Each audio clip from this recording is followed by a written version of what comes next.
Ketika Rasulullah wafat, itu separuh sahabat hampir mayoritas, ya Rasulullah kita semua ingin kita dulu yang meninggal karena engkau begitu penting. Maka jangan jangan meninggal dulu, kita yang meninggal. Kalau kita yang meninggal tuh gak apa-apa, tapi kalau engkau penting, jangan meninggal. Tapi ada saja sahabat, lah tidak seperti itu. Saya suka Rasulullah meninggal dulu. Alasannya masuk akal. Biar Allah menyaksikan saya kama usod dikuhu hayyan usod dikuhu maitan. Allah biar menyaksikan saya iman kepada Nabi ketika masih hidup. Dan saya buktikan setelah mati pun, setelah meninggal pun, setelah wafat pun, iman. Jadi ternyata baisnya itu supaya orang tahu bahwa iman kita kepada Nabi itu iman yang super. Sehingga ketika beliau sugeng ya kita iman, setelah wafat juga kita iman. Kai usod dikuhu maitan kama usod dikuhu hayyan. Supaya saya mentasdikkan beliau setelah meninggal, sebagaimana kita mentasdikkan beliau saat masih hidup. Dan ternyata Allah ridho dengan perkataan sahabat itu. Kenapa Allah ridho? Karena menjadi pelajaran bagi orang-orang yang ditakdir gak menangi Rasulullah Shallallahu Alaihi Wasallam. Tetap mereka ini. Jangan kayak setan. Setan itu kurang ajar betul oleh iblis itu. Masyhur itu. Iblis itu nangis-nangis neng Nabi Musa. Iblis itu takutnya sama Allah itu luar biasa. Sampean kalah. Iblis itu setiap ketemu malaikat karena dia ngerti alam gaib, mesti apa itu? Kama sali syaitani id qala lil insani kfur falamma kafara qala inni bari'um minka inni akhafu wa rabbal alamin. Jadi setan iblis itu paling sering bilang inni akhafu wa rabbal alamin karena iblis itu tahu surga, tahu neraka, tahu kekuasaannya Allah. Jadi takutnya sama Allah luar biasa. Makanya setiap dia mengajarkan kekafiran, setelah orang itu kafir gimana? Inni bari'um minka inni akhafu wa rabbal alamin. Saking takutnya sama Allah, suatu saat iblis ini datangi Nabi Musa. Karena tahu Nabi Musa itu kalimullah. Orang yang bisa komunikasi langsung dengan Allah. Ya Musa ya kalim Allah, saya ini makhluk. Saya takutnya sama Allah luar biasa. Tolong rayukan Allah supaya nerima tobat saya. Karena dirayu terus lama-lama Nabi Musa bilang, oke, tak rayukan Allah. Sama Allah. Karena Musa kekasihnya, ya Allah, iblis punya ingin tobat. Tolong dikasih hak tobat. Kata Allah, oke. Dia bisa tobat. Asal mau sujud di makamnya Nabi Adam. Karena kesalahannya dia gak mau sujud sama Nabi. Semenang Nabi Musa karena ada cara untuk iblis menjadi tobat. Dikasih tahu sama Nabi Musa. Alhamdulillah kamu diterima tobatnya. Syaratnya apa? Sujud ke kuburannya Nabi Adam. Wah iblis ya tahu aslinya terus. Asjuduhu maitan wa qatla asjuduhu hayyan. Zaman urip aku ora gelem, mbok nek wis mati. Oh dasar setan itu. Zaman urip aku ora gelem wis mati mbok kon sujud. Kumat maksudnya terus ya sudah sampai sekarang akhirnya. Kalau sekarang sudah tidak mungkin lagi karena nggak ada Nabi Musa. Jadi ijtihadnya sahabat melihat wafatnya Rasulullah itu beda-beda dan ternyata semuanya diridhoni Allah. Karena ternyata yang suka Nabi wafat dulu adalah ingin supaya umat Islam tetap mencintai beliau. Iman sama beliau, tasdik sama beliau. Sebagaimana tasdik zaman sugeng. Makanya kita harus mencintai guru-guru kita. Uhibbuhu maitan kama uhibbuhu hayyan. Saya sampai sekarang itu ya merasa Mbah Mun itu tidak meninggal. Saya masih merasa kalau bapak saya tidak meninggal. Karena kita mencintai beliau-beliau ketika hidup dan ketika wafat itu sama. Karena beliau-beliau sama kita juga seperti itu. Rasulullah itu ketika mendekati wafat, ya bahasa halusnya intaqala ila rafiqil a'la. Itu Nabi kalau ngedikan tuh rileks sekali. Hayati khairun lakum wa wafati khairun lakum. Cung aku nak uripku ya apik. Engko nak aku wis kapundhut ya apik. Fa amma hayati fali asunna lakum as-sunan. Sebagian riwayat fa innakum tuhadditsuna anni wa uhadditsu ankum. Kalau saya masih hidup, saya bisa mengajarkan kamu sunnah, mengajarkan kamu tradisi-tradisi yang benar. Dan ketika aku mati, ketika aku sudah wafat, maka saya jejer Allah, kata Nabi. Saya berdampingan dengan Allah, maksudnya dekat Allah. Tentu bila kaifin walan hisab. Terus sudah fa'inna amalakum, amal-amal kamu diperlihatkan ke saya. Berhubung saya sudah dekat Allah, kalau amal kamu baik, saya muji Allah. Kalau amal kamu buruk, saya langsung mintakan ampun kepada Allah. Jadi Nabi rileks sekali. Artinya saya hidup bagus karena bisa ngajarkan kamu as-sunan wa syara'i'. Kalau saya wafat karena saya dekat Allah. Kalau kamu baik, saya muji Allah. Kalau kamu buruk, saya mintakan ampun kepada guru-guru kita juga seperti itu. Justru setelah wafat, beliau-beliau punya kesempatan dekat sama Allah, dekat sama Al-Malail A'la sehingga mendoakan apa? Nah terus kata Sayyid Muhammad, wala taqulu lima yuqtalu fi sabilillahi amwat. Kamu jangan pernah berkeyakinan atau berpendapat atau berkomentar kalau orang-orang yang mati fi sabilillah adalah berstatus apa? Mati, amwat. Kalah. Terus kata Sayyid Muhammad, hadza li amatis syuhada. Ketentuan ini bagi umumnya syuhada. Artinya gini, umumnya syuhada saja tidak berstatus amwat. Apalagi hadza Rasulullah, sayyidul syuhada, sayyidul anbiya, sayyidul mursalin. Tentu tidak pernah berstatus amwat. Ya saya ulang lagi ya, jadi zaman cara berpikir, amatus syuhada, syuhada yang umum saja berstatus hidup. Tidak boleh distatuskan amwat. Apalagi Rasulullah itu sayyidus syuhada, sayyidul anbiya. Maka status beliau pasti hayyun la yamut. Pasti beliau itu hidup tidak. Dan karena beliau itu asfaq, sangat sayang kepada kita, sebagaimana zaman beliau hidup itu sayang kepada kita, sampai nangis-nangis minta hak syafaat, maka setelah meninggalkan pun beliau pasti sayang kita dan pasti berusaha supaya kita diampuni oleh Allah Subhanahu wa ta'ala. Sehingga ada sahabat yang tadi berpendapat kalau saya nggak masalah Nabi wafat dulu. Supaya Allah menyaksikan saya usaddiquhu maitan kama usaddiquhu hayyan. Jadi ini cerita ya, cerita sudut-sudut mana. Fikih itu penting sekali. Kata Sayyid Ali yang Shahibu Simtud Durar itu, wabihi qiwamus syariah. Yang bisa mengawal syariat itu hanya fikih. Fikih itu ya kalau yang paling gampang untuk kita misalnya punya Fathul Qorib, Fathul Mu'in, Fathul ya. Tapi yang faham betul, mesti faham itu ngelotok setengah hafal. Jangan bawa kitabnya tok, sementing sekian semester terus selesai. Itu sama-sama dosa, itu dosanya ya dosa, mahasiswanya juga dosa. Karena sudah terlanjur sarjana agama, ternyata nggak bisa, itu kan mendingan ndak sarjana agama. Itu saya tak cerita sama Kiai Roba, itu ada fatwa Kiai, Kiai juga wali. Suatu saat ada penyanyi dangdut top terkenal di Indonesia itu. Itu nyanyi dangdut. Ya penyanyi ya dai. Entah itu hakikat entah majas tidak tahu. Itu Kiai itu fatwanya lucu. Kalau kamu datangi dia pas main dangdut masih saya beri izin. Tapi kalau datangi dia pas pengajian itu tak larang kan. Kan santrinya jadi eskal. Ini pas pengajian dilarang, pas dangdutan kok malah dapat izin. Tapi bukan berarti halal ya, dapat izin. Dapat izin kan potensinya bisa karena dilarang lah ya tetap belerot. Terus suatu saat si santri ini setengah wali, tidak wali tapi setengah. Ya. Lama-lama itu memahami gurunya. Memahami gurunya ternyata sirinya begini. Kalau seorang penyanyi yang tidak pernah ngaji, kemudian ngomong agama, itu potensinya itu fadallu wa adallu, sesat dan menyesatkan. Tapi kalau dia sedang nyanyi dangdut, penyanyinya cowok, sama jangan bayangkan dangdut putri, enggak, itu cowok sudah tua lagi. Jadi potensi halalnya ada lah maksudnya untuk, tapi tidak alat musiknya orangnya. Tapi kalau dia nyanyi itu paling dosanya hanya nyanyi.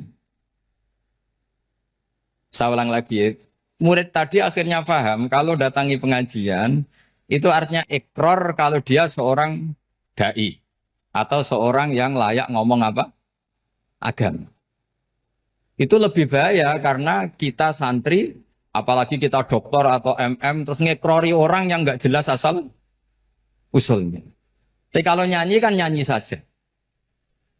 Sehingga itu menjadi fikih. Bahaya terbesar dalam fikih adalah apa? Mengkaji fikih tidak dari ahlinya. Ya saya ulang lagi ya, mengkaji fikih tidak dari apa? Ahli. Nah kenapa demikian? Begini, saya beri contoh. Ilmu fikih itu tentu pertama dari Rasulullah Shallallahu Alaihi Wasallam. Kemudian bersanad sampai kita atau kita sampai Rasulullah. Itu ngalami sekian ijtihad yang tidak mudah. Saya beri sekian contoh. Dulu Imam Syafi'i itu sukanya sama guru yang miskin, ya karena rata-rata santri juga miskin. Jadi mesti ngidolakan guru yang miskin, karena sesama miskinnya harus berkoalisi. Tapi akhirnya gurunya Imam Syafi'i itu miskin sekali. Namanya Muslim bin Khalid Az-Zanji itu miskin, Sufyan As-Tsauri miskin, Sufyan bin Uyainah miskin.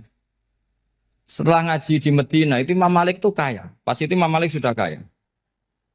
Setiap ketemu Imam Syafi'i dikasih uang. Sampai ketika Imam Malik itu bilang, kamu sudah alim, ilmu saya sudah habis, kamu ngaji sama yang lain. Sama siapa? Kata Imam Malik, orang yang sealim saya sudah meninggal, namanya Abu Hanifah. Tapi dia punya murid, namanya Muhammad bin Hasan Asy-Syaibani, kamu ke sana.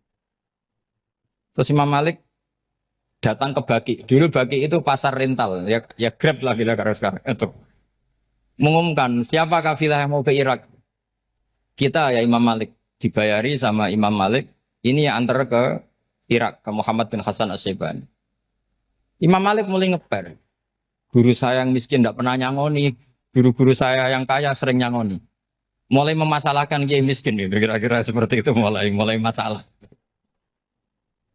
Setelah datang ke Irak, di Muhammad bin Hasan Asy-Syaibani itu si Muhammad bin Hasan Asy-Syaibani itu kalau ngitung uang itu di meja tamu. Jadi punya emas lantaan, punya uang. Kira-kira kalau Indonesia punya rupiah, punya dolar, dihitung itu di ruang tamu. Kata Imam Syafi'i, saya dengan Imam Malik saja enggak serk, ini lebih kedonyan lagi kiai. Ngitung uang itu di ruang tamu. Terus akhirnya si Muhammad bin Hasan Asy-Syaibani ini ahlul usul, dia pakar usul. Kamu heran sama saya? Iya, kiai kok kedonyan. Dia ngomong gitu. Tapi kata Muhammad bin Hasan Asy-Syaibani, kalau kiai tidak boleh kaya, itu tak kayak wong fasik. Ben gue demenan, gue mabuk. Oh jangan, nanti dipakai maksiat. Penjenengan mawon kersane digeto. Berarti kiai oleh sugih. Mun pun angsal-angsal. Semenjak itu jadi satu fikih bagi Imam Syafi'i. Ternyata kalau mengharamkan kiai sugih, berarti membolehkan yang fasik sugih. Kalau yang fasik sugih bisa dipakai i'anah alal maksiat. Semenjak itu mindset pikiran Imam Syafi'i rubah. Saking rubahnya sampai beliau berpendapat orang bisa beli Alphard, kok beli carry itu haram. Bisa jadi bupati kayak Pak Roba jadi RT haram. Soalnya gitu. Bisa keren kayak Gus Bak kok jadi orang pendengar haram. Pokoknya haram terus. Karena dalil beliau al-Islam ya'lu wala yula alaih. Coba sampean ridho misalnya jadi orang Gresik dipimpin orang yang enggak sholat, ridho enggak? Enggak. Atau sholat tapi enggak bisa ngaji, ridho enggak? Ketika yang bisa ngaji berpotensi jadi buba, terus keterusan. Karena Imam Syafi'i keterusan, ya umatnya keterusan. Akhirnya orang-orang Syafi'i itu politikus rata-rata. Ya, makanya sama jangan kaget sama Baruba. Kakak saya wakil bupati dia. Putranya Mbah Mun ada yang wakil apa? Gubernur. Dulu Gus Wahid ya menteri agama. Itu asal usul dari perubahan fikih, mindset, cara berpikir Imam Syafi'i. Jadi dulu itu fikih ditemukan itu jelimet, ada perdebatan. Itu tidak hanya pada level ulama, pada level Nabi pun ada perdebatan. Jadi jangan kira Nabi itu tidak debat, ya debat. Nabi itu asal seangkatan itu mesti debat, termasuk debat dengan malaikat. Jadi kalau perlu ya debat sama apa? Karena malaikat itu kan lugu itu gak iso mikir. Karena kalau malaikat iso mikir bisa jadi rektor. Nanti kasihan Pak Salam ini. Malaikat gak boleh jadi rektor. Malaikat Israel itu gak tahu etika. Jadi beliau ketika mau membunuh, mencabut nyawanya Ibrahim datang, ya Ibrahim saya ini disuruh nyabut nyawa kamu. Kata Ibrahim, wah kamu itu pasti salah. Kamu tahu saya siapa? Saya ini Khalilur Rahman, kekasih Allah. Masa kekasih membunuh yang dikasih? Ini enggak benar, logika itu enggak benar. Pasti kamu salah. Karena Israel itu tidak bisa debat.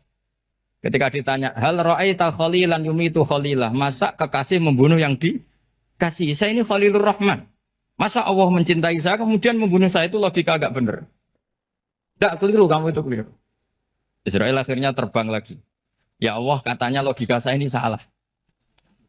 Karena masa kekasih membunuh yang dikasih. Karena Israel nggak pernah sekolah, nggak pernah sekolah. Nggak bisa dia jawab. Akhirnya diajarin Allah. Dah kamu bilang gini ke Ibrahim. Hal ra'aita khalilan yakrahu ayyalqa khalilah.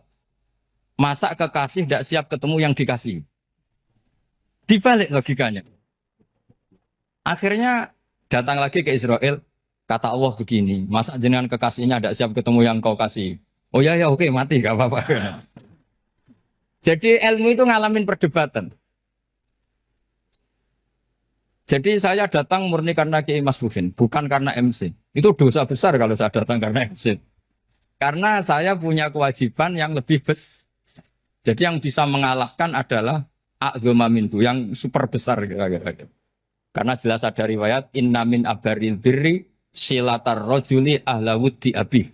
Ya, inna min abaril birri silatar rajul ahla wuddi abi. Di antara kebaikan yang sangat baik adalah seseorang menyambung teman bapaknya. Padahal sampean kan nggak mungkin teman bapak saya. Teman saya aja nggak mungkin nggak level apalagi bapak saya kan. Jadi malah mohal itu. Saya berkali-kali cerita di mana-mana cerita, fikih itu harus dievaluasi. Karena ini masalah furu'iyah. Saya berkali-kali cerita di mana-mana cerita. Hukum berteman orang fasik gimana? Pasti orang jawab haram karena takut ketularan orang fasik. Tapi kalau dibalik, hukumnya bina orang fasik gimana? Ya baik, umatnya Nabi. Bisa bina kalau berteman. Kamu bisa bina orang fasik tanpa berteman? Gak bisa. Jadi kalau dibalik, hukum berteman orang fasik gimana? Haram. Hukumnya bina orang fasik? Baik. Bisa bina kalau berteman. Berarti berteman orang fasik? Ya terus nanti pada level lapangan sih gampang. Kalau yang soleh membina yang fasik dan yang fasik ketularan yang soleh, maka ternyata kalau yang soleh ketularan fasik ya berarti ternyata buruk. Tapi kan hukum masa nunggu kenyataan kan jadi nggak hukum. Di mana-mana hukum itu kan ada asumsi karena ini masalah ijtihad. Nah itu yang dilakukan para ulama kita. Jadi sampean harus mengkaji fikih secara detail karena tidak hanya kita yang khilaf. Nabi-nabi juga khilaf dalam menentukan dakwah ilallah. Wali-wali kita kayak Abdul Hasan Asyadili sama Sayyid Abdul Al-Haddad itu juga. Imam Ghazali ya khilaf. Imam Suyuti itu kalau ketemu Al-Qastolani itu saling tidak nanya, saking nggak cocoknya. Masyhur itu. Jadi ulama ora cocok. Bedanya nak saiki perkara partai. Kalau orang dulu enggak. Karena pakai asumsi. Pakai asumsi karena memang susah. Enggak misalnya memang tak bedai, tak beri yang di enggak misalnya ada orang rukuk kemudian kentut. Itu sholatnya batal apa enggak? Enggak, jawab saja. Enggak, orang sholat kemudian pas rukuk kentut atau kelihatan auratnya. Sholatnya batal apa enggak? Batal. Itu keliru nih sampai ini salah dosennya mesti itu. Pertanyaannya gini, yang dikatakan sholat itu kan akwalun wa af'alun muftatahatun bitakbir muftatamatun bitaslim. Lalu ketika sampai ruku apa sudah namanya sholat jika kamu katakan batal? Namanya sholat aja belum kok sudah kamu katakan batal gitu.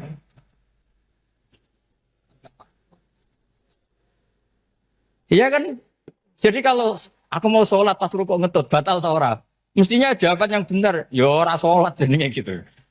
Karena kalau dikatakan sholat definisinya harus sampai salah. Tapi kan kita nggak mungkin ngomong seperti itu kan dianggap majnun. Padahal itu yang benar, yang punya kecerdasan. Nah makanya pertanyaannya, fikih itu ngikuti bahasa awam apa bahasa istilah? Kalau ngikuti bahasa awam ya kayak tadi, sholat kok pas rukuk kentut maka batal. Sebenarnya yang batal itu sholatnya apa rukuknya? Nah makanya terjadi perdebatan. Kalau yang pakar-pakar usuli itu salah istilah itu nggak mau. Saya ulang lagi, kalau pakar-pakar usuli itu salah istilah itu nggak mau. Terus misalnya tak beri contoh lagi. Kalau imam itu sudah salam pertama, Salam pertama itu yang rukun kan salam pertama. Berarti setelah salam pertama imam sudah keluar dari sholat apa belum? Yakin? Ya, sudah. Sekarang sama tak bedai. Lalu makmum itu kesunatan langsung berdiri apa nunggu imam salam kedua? Enggak, jawab satu. Nunggu salam kedua kan? Dan itu kriminalnya sampai Anda dalam sufi itu. Kriminalnya begini. Berarti Anda bergantung sama orang yang sudah tidak sholat. Kata kamu setelah salam pertama dia sudah tidak sholat. Berarti kamu menginstruksikan makmum berhubungan dengan orang yang sudah tidak sholat. Karena sudah keluar dari sholat ketika salam pertama. Kalau kamu di debat gitu gimana jawabnya? Pusing kan? Berarti robtul makmum bisolatiman sing wis laisa fi sholatin. Berarti menggantungkan sholat sama orang yang sebetulnya sudah tidak sholat. Ada yang jawab, sebagian ulama fikih tetap disunatkan menunggu salam kedua. Karena salam kedua itu masih paket meskipun tidak rukun. Dia paketnya selesai. Tapi selalu pertanyaannya gini, lalu setelah salam pertama itu imam masih sholat enggak? Sudah sampai berani jawab tuh. Nah ini pentingnya bodoh, gak mikir sebenarnya. Jadi makanya bodoh itu barokah karena gak mikir. Jadi soalnya Rabbana ma khalaqta hadza apa? Batila. Sing bodoh ya barokah, sing pinter ya barokah. Sera barokah maksiat. Serana barokah plus. Jadi ilmu itu harus mengalami satu gesekan karena logika itu bisa dibalik. Nah karena ilmu itu mengalami satu gesekan, satu logika yang bisa kayak iya kayak enggak. Sehingga jargon di dunia ijtihad itu begini. Ra'yuna shawabun yahtamilul khata' wa ra'yuka khata'un yahtamilus shawab. Pendapat saya benar tapi mungkin salah. Tapi pendapat kamu taruhannya salah dulu tapi yang mungkin benar. Jadi mustahid kalau kata mustahid itu lucu. Ngomongnya itu ra'yuna shawabun yahtamilul khata'. Pendapat saya tarifnya benar dulu tapi yang mungkin salah. Kalau pendapat kamu salah tapi ya mungkin benar atau mungkin bisa salah ya tidak tahu pokoknya mungkin benar. Nah kenapa demikian? Begini, di luar masalah tauhid, seorang lagi di luar masalah tauhid, itu tentu ada masalah-masalah yang sifatnya ijtihadiyah. Ya saya ulang lagi, yang sifatnya apa? Ijtihadiyah. Dan ijtihadiyah ini nggak pernah selesai karena muqtadul hal, konteks kesejarahan maupun konteks kesempatan itu tidak sama. Dulu kiai-kiai itu ngaramkan dasi, ngaramkan celana karena yang celananan yang dasinan itu penjajah. Sehingga mantas sabah biqaumin bahwa apa? Minhu. Tapi lama-lama kiai-kiai itu ya pakai dasi, pakai celana. Ya karena dianggap sudah tidak mantas sabah apa? Biqaumin bahwa apa? Minhu. Ini ngalami pergeseran. Semua istihad itu ngalami pergeseran. Lalu pertanyaannya begini, lalu istihad apa Gus yang permanen? Yang permanen ya istihad dengan alatut istihad apa? Istihad. Saya beri contoh misalnya begini. Nabi Musa itu yang ngalami istihad.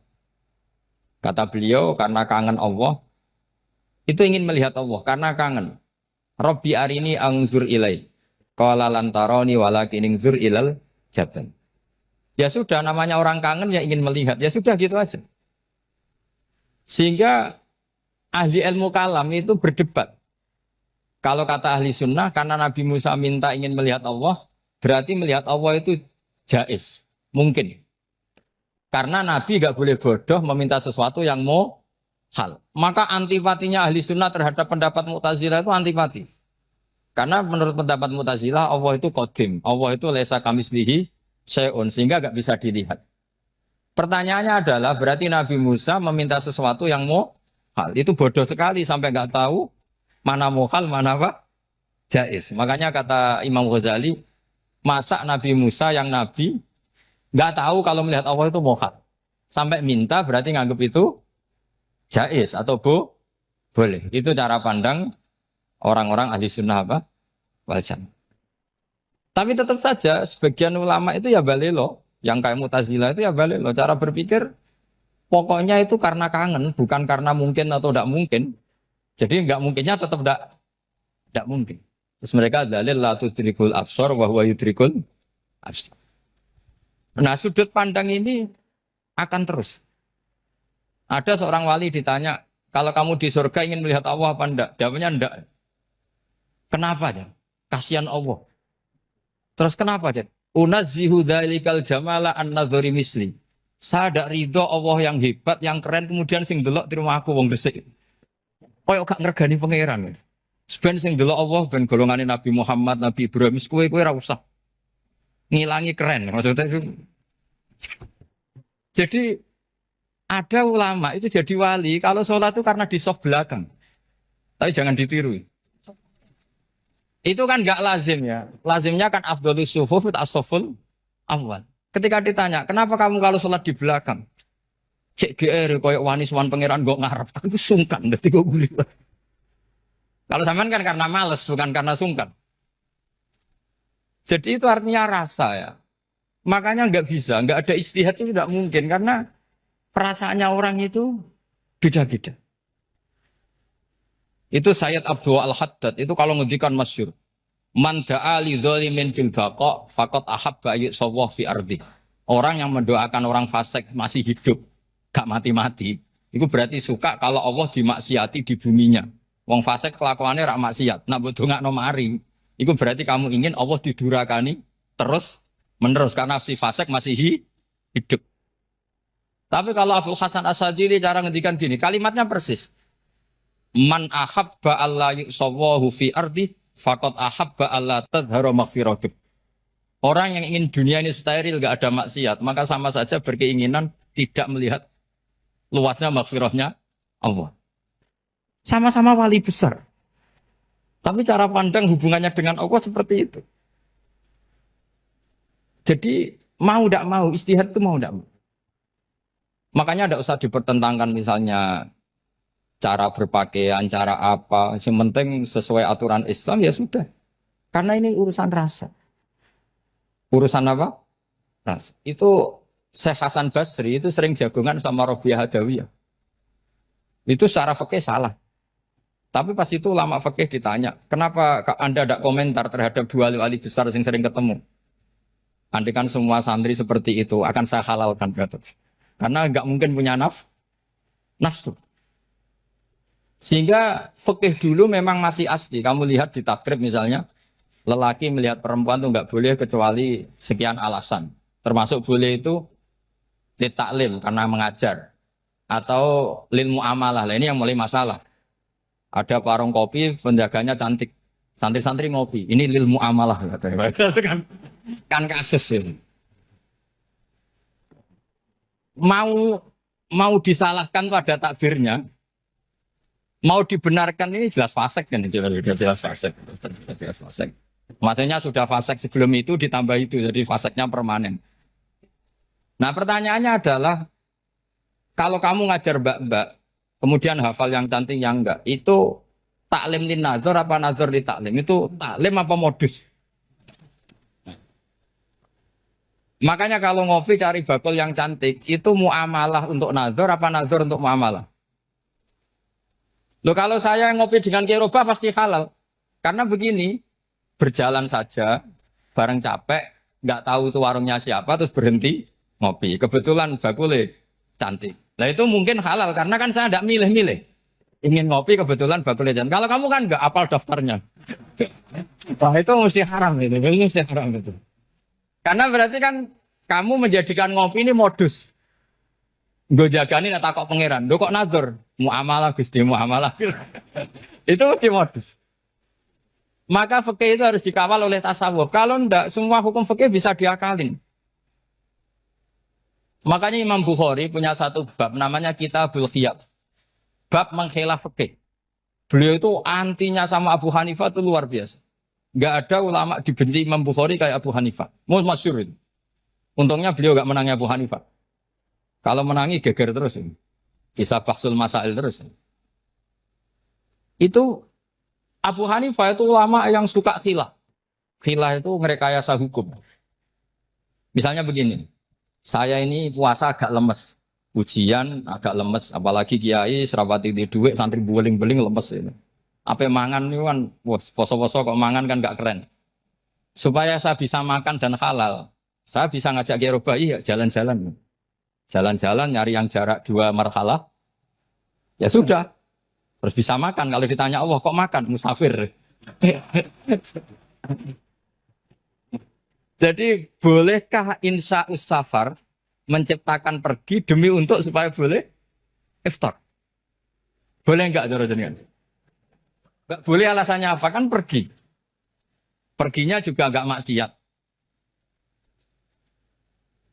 Itu khilaf. Tapi Sayyid Muhammad, Abu Ya Sayyid Muhammad, Muhammad bin Alawi, Sayyid Muhammad, itu membela Abu Hanifah. Artinya membela jangan semua khilaf itu diharamkan. Karena itu cara, saya ulang lagi, karena itu cara untuk mengawal bahwa hukum Allah itu luas. Karena kalau nggak ada khilaf itu ya kita kesulitan. Kita kesulitan. Misalnya begini, ini penjelasannya, makanya kita harus sering mendengar. Saya itu dulu masih sangat fikih itu protes, kenapa ada puluhan polisi wanita? Itu kan pekerjaan cowok ya, pekerjaan pria.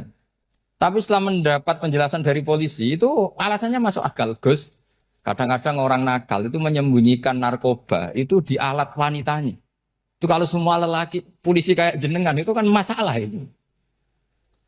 Sehingga memang harus ada polisi wanita karena sebagian pengedar narkoba itu perempuan dan menyembunyikannya di tempat itu. Kalau semua polisi cowok kan gak kebayang. Sehingga kita akhirnya mendengar membolehkan polisi itu wanita. Ada wilayah yang harus wanita. Begitu juga ada pertanyaan, kenapa sih dokter kandungan itu cowok? Saya punya banyak santri yang muhibin saya itu dokter kandungan. Tak tanya, kamu itu kok cowok kok jadi dokter kandungan? Kan pekerjaannya seperti itu. Dia jawabnya lucu. Dari 10 yang tes jadi dokter kandungan, itu yang cewek itu lulus 2. Yang cowok lulus semua. Karena ketika cewek dites melihat ketuban pecah darah itu langsung pingsan. Sehingga yang secara psikologi dablek itu kan memang lelaki. Jadi rawongnya sewakit santes. Kadang nggak lahir-lahir dintaini nang jopo rokokan santai. Itu kalau cewek yang jadi dokter kandungan itu nunggu jam 11, jam 4 sudah pingsan. Nah ini cerita, bukan berarti saya menghalalkan, enggak. Kita harus mendengar, saya ulang lagi, kita harus apa? Dan itu setelah mendengar, itu nanti jadi disiplin ilmu, yaitu namanya fikih. Karena ilmu fikih itu sebetulnya gampang. Sampai kalau ngaji i'anah, itu kelihatan fikih itu gampang, karena ada logika yang terbangun. Misalnya begini, orang kalau tawaf itu disuruh agak jauh dari Ka'bah. Jangan sampai nginjak sadarwan. Karena sadarwan itu pondasi itu ikut Ka'bah. Kenapa begitu? Ya jenenge ra muteri Ka'bah, ide-ide Ka'bah. Jadi sebenarnya sederhana logikanya. Sing jenenge muter itu di luar itu kita muter. Nah kalau nginjak pondasinya namanya gak muteri Ka'bah tapi ide-ide Ka'bah. Ya jadi sederhana sebetulnya ya masuk akal. Jadi fikih itu tidak ada yang iskal, sebetulnya masuk akal. Tapi karena kita nekuni itu tidak serius, maka terus jadi paradok. Saya beri contoh lagi, ini sebagai penghormatan saya sama Kiai Mas Bukin, karena ini sudah namanya fakih. Kalau ada ayam jago ditabrak truk, terus kejet-kejet, kan dibiarkan pun mesti mati. Karena gerakannya sudah harokatul masbuh. Terus kamu sembelih, itu halal apa enggak? Enggak jawab, ayam jago loh. Kalau kamu katakan halal, dia sudah tidak punya hayatun mustaqirroh, kehidupan yang permanen. Andai kan kamu biarkan pun 1 menit lagi meninggal. Kejet-kejet kan prosedur saja. Maksudnya pantasnya mati ya kejet-kejet sih, tapi sebetulnya sudah pasti mati. Maka ini ada 2 ulama. Kalau kata Imam Malik tetap namanya halal. Karena ruhnya masih di situ. Sehingga ketika kita nyembelih, ya nyembelih hewan yang hidup. Yang namanya nyembelih itu pokoknya mematikan yang punya roh. Sementara saat itu rohnya masih di situ. Meskipun 1 menit lagi pasti. Tapi kalau mazhab Syafi'i enggak, ini sudah harokatul masbuh. tidak punya hayatun mustaqir. Sehingga dalam perdebatan ulama fikih itu lucu, kadang ya gampang mangkal nol. Misalnya begini, kalau ada anak lahir tidak ada amaratul hayat, nggak nangis, nggak bernafas, sunat disolati apa enggak? Siktun sing layas tahilu walayas langsung lahir langsung mati, nggak ada amaratul hayat. Ora tahu mikir tuh. Itu tidak wajib disolati. Alasannya, ya kan memang sholat alal mayit kan tidak pernah hidup. Di mana-mana mayit itu setelah hidup mati. Ini kan tidak pernah hidup. Namanya ya atul lahmin, ya potongan daging itu aja. Enggak. Jadi kadang fikih diwaca tenan jebule mangkelno. Terus ketika di kitab Minhajul Thalibin itu, kalau kamu keluar mani itu wajib mandi enggak? Wajib kan? Kalau keluar mani inzal itu kan wajib mandi. Nah kenapa nifas atau wiladah keluar bayi? Kenapa ibu-ibu kalau keluar bayi wajib mandi? Alasannya lucu. Li'annal walad maniyun mun akidun. Ini kan wis mani cuma mengkristal. Jadi kadang fikih mangkel. Apa ya? Sembrono gitu.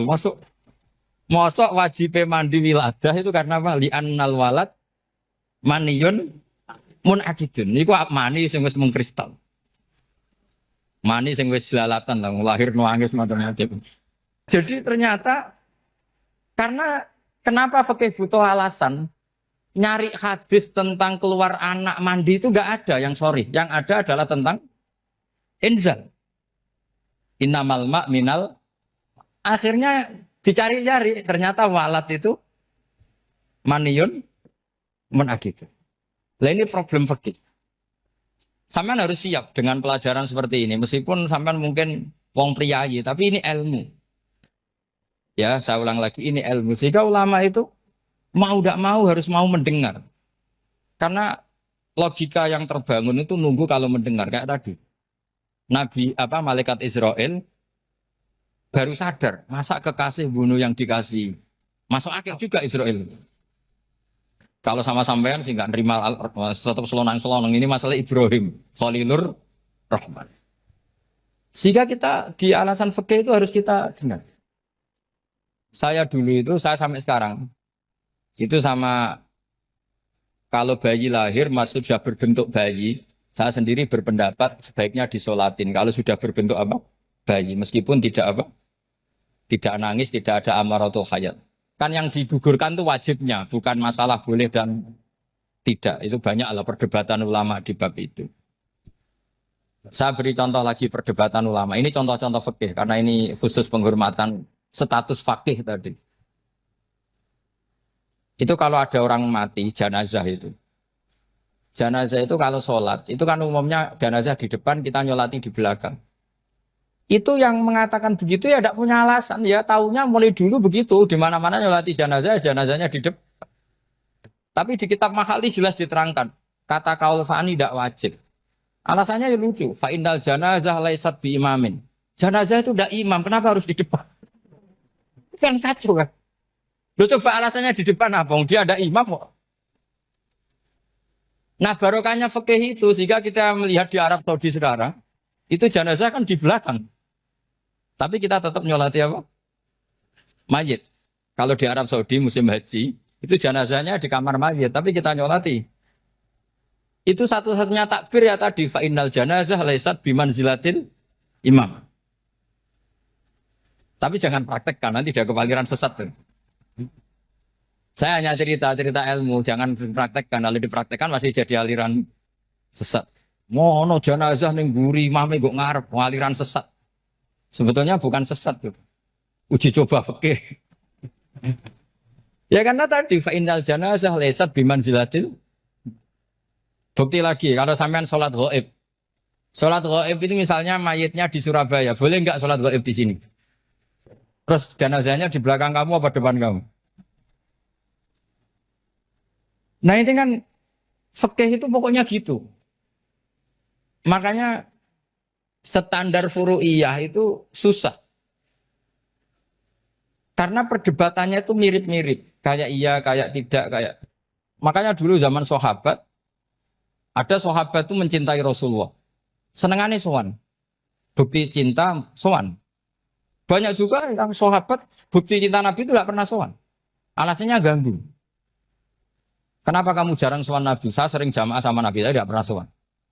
Kenapa? Ganggu. Biar Nabi kalau di rumah sama anak istrinya, saya tidak mau ganggu. Makanya saya termasuk kiai yang gak pati seneng disowani. Karena ya itu tadi. Kalau ngulang seneng saya, kalau disowani biasa saya. Kalau kiai roba itu nilai, nak pernah sepuh jadi rasuan nilai. Jadi beda, saya sering ditilii kiai-kiai sepuh.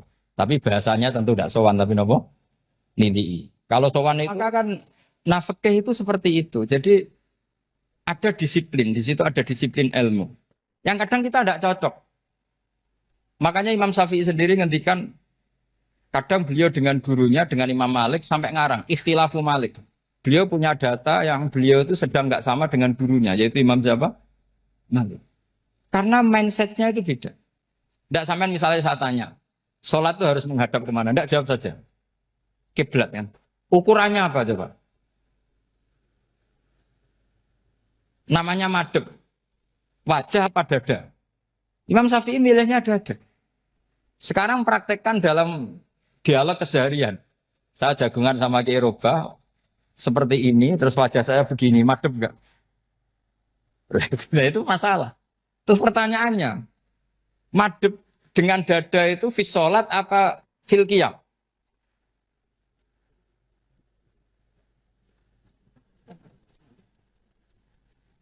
Loh enggak, kalau fis sholat pas sujud dada kamu madhep mana coba? Kamu enggak pernah mikir kan? Ya madhep pakai dada itu kan kalau berdiri, kalau rukuk sama sujud.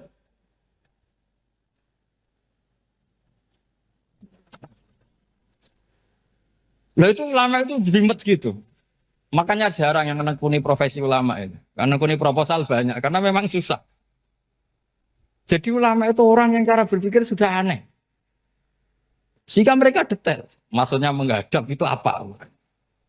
Ukurannya kalau berdiri ya dada. Tapi nggak bisa kamu katakan atawajjuh bisodri aturan dalam sholat. Fikuli sholat.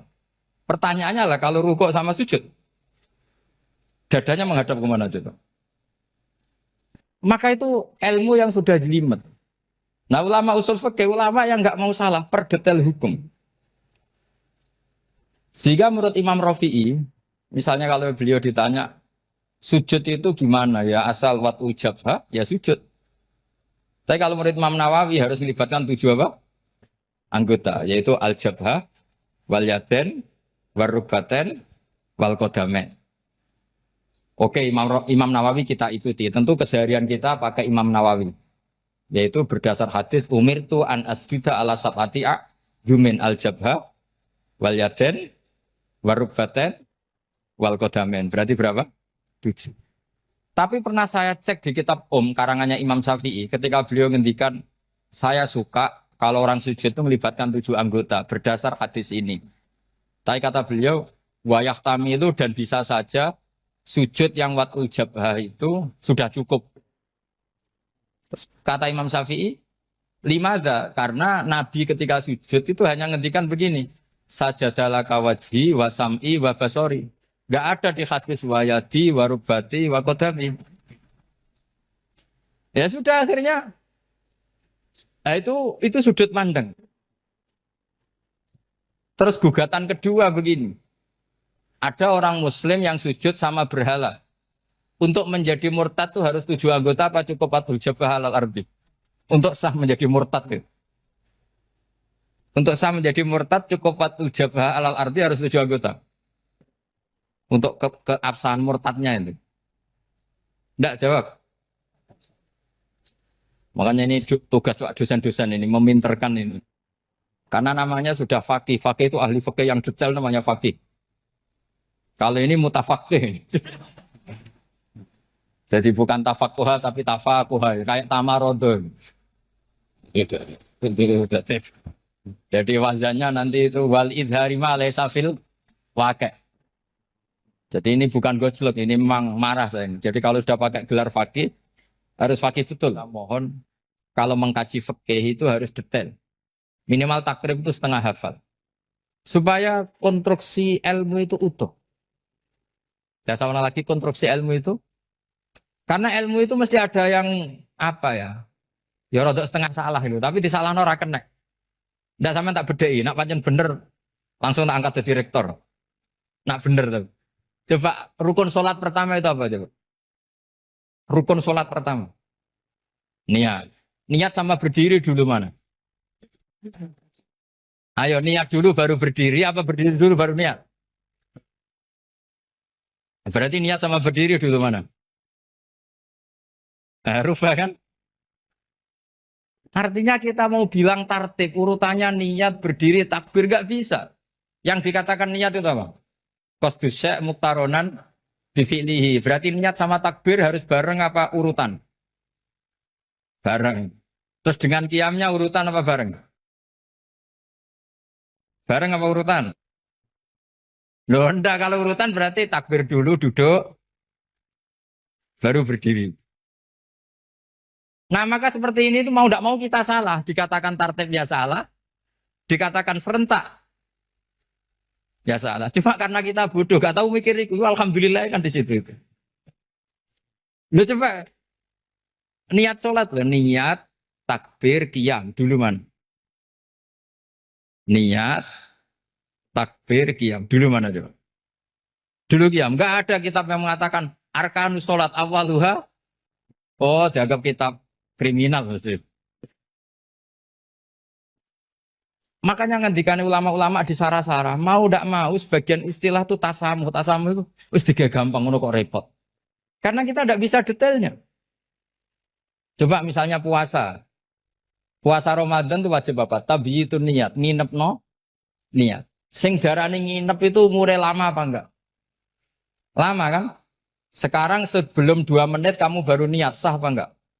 Sah. Itu sempat nginep apa enggak 2 menit itu? Enggak sempat kan?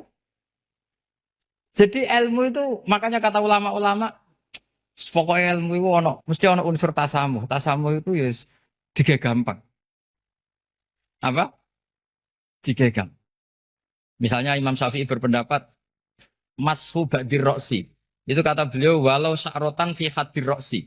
Meskipun satu rambut asal masih di wilayah kepala. Tapi kalau rambut itu dikeliwir, dibasuh di sini enggak sah.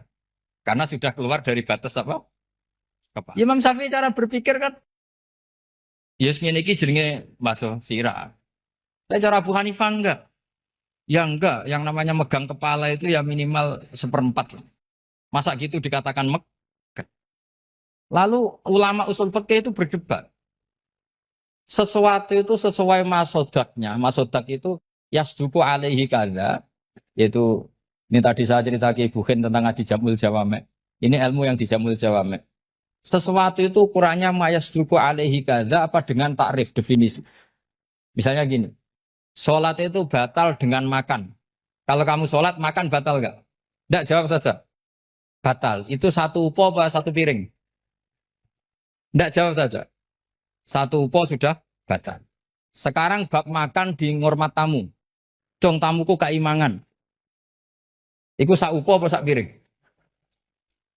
Nah ini kan tidak fair. Di bab tamu makan satu piring, tapi di bab sholat satu upo. Maka pertanyaannya, lalu penamaan sesuatu itu berdasar masodak, mayasduku alaihi ismu kadza, atau berdasar uruf?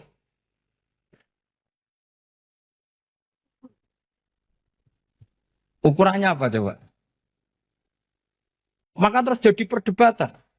Nah ini di sini ini pentingnya ulama karena nah sekarang saya bedai sekarang. Cengkeh itu wangi apa enggak? Kategorinya cengkeh. Wangi kan? Kalau orang bikin kue tar pasti pakai apa? Cengkeh. Pakai wedang ronde supaya manis. Apa wangi dikasih apa? Cengkeh. Nah itu saya berkali-kali cerita. Pernah mau dipikirkan orang Islam itu nggak boleh rokok karena dianggap pakai apa? Mewangi karena ada apa? Cengkeh. Tapi terus didebat. Kalau gitu berarti orang Jumatan sunat rokok. Karena Jumatan disunatkan pakai pewangi. Wah itu kan akhirnya tuh, wah iya repot ya. Jadi kalau cengkeh kamu kategorikan wewangen, yang orang ikhram nggak boleh rokok karena pakai cengkeh yang wangi, konsekuensinya orang Jumatan sunat rokok karena berarti di masjid pakai apa? Pewangi kan sesat semua ya, jadi itu ilmu.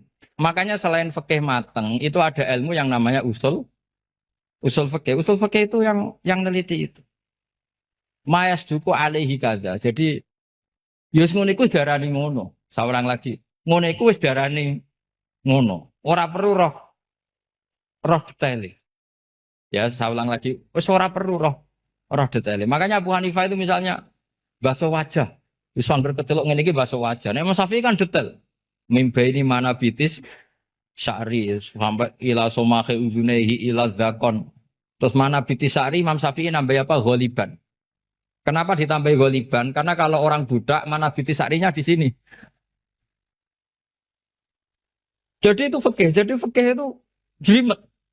Padahal kita ini nggak pernah berpikir secerdas Imam Syafi'i, tapi akhirnya ya mikir juga. Agak ditambah ghaliban, mana bitis syarinya orang budak kan? Sini.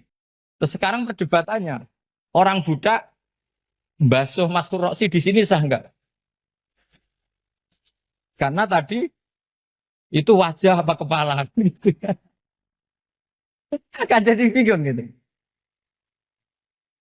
Ya makanya ini mukadimah saya supaya sampean apa lebih disiplin belajar apa? Fikih dan setidaknya didiskusikan lah kitab-kitab Minhajul Thalibin atau kitab-kitab Mahali. Karena di situ nanti ada perdebatan.